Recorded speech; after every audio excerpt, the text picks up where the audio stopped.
What's the reason behind the loss of more than 35,000 deaths in Gaza? What's the reason which made Hamas to attack on Israel on October 7, 2023? As a retaliation, what Israel is doing? From that day till today, hospitals, schools, markets, no person is safe in Gaza. What's the issue?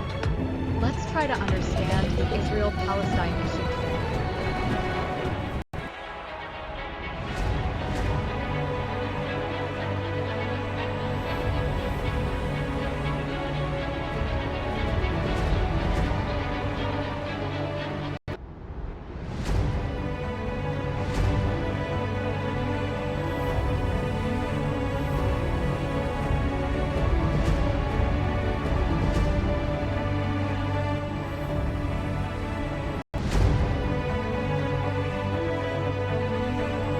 One point to be noted here is that Jews and Christians have always been enemies.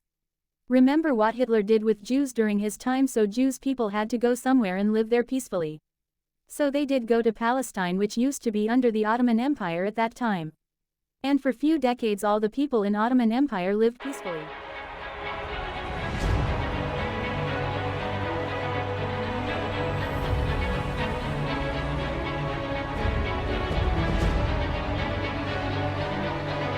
Jews fought for Britain in the war, whereas Ottoman Empire was German ally in the war. It was because, in order to seek the favor of Jews in the war, Britain promised Jews to reward them with a place where they would live peacefully. And Britain won the war. What happened then? Three empires were disintegrated: Ottoman Empire, Austro-Hungarian Empire and German Empire. Let's not discuss others' fate, come to the point. So Ottoman Empire was handed to Britain to look after.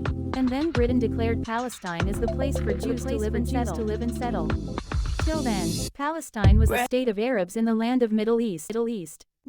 Jews were coming to Palestine, but Palestinians and other Arab states were not happy from those non-Arabs settling on the land of Arabs. So they started fighting wars with Jews.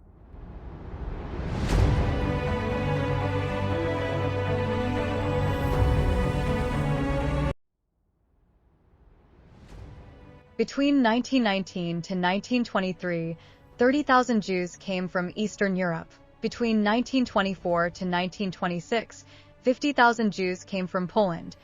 Between 1933 to 1936, 117,000 Jews came to Palestine. Obviously, Hitler's Holocaust compelled them to move to Palestine at a more faster rate.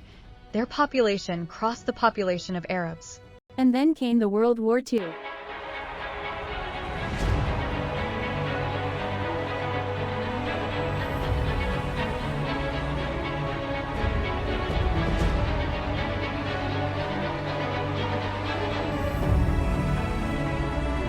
Jews fought for Britain again, whereas Germany was allied by Arabs. The war ended and the United Nations was formed with its core objective to avoid conflicts. Hence, Britain submitted the Balfour Declaration in the United Nations at the time when the mandate was ending.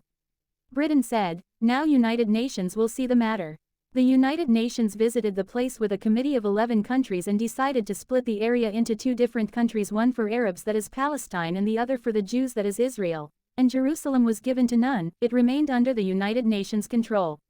Today, the map is not what United Nations released, but the wars among Arab states and Jews have made it the state of Jews than Arabs.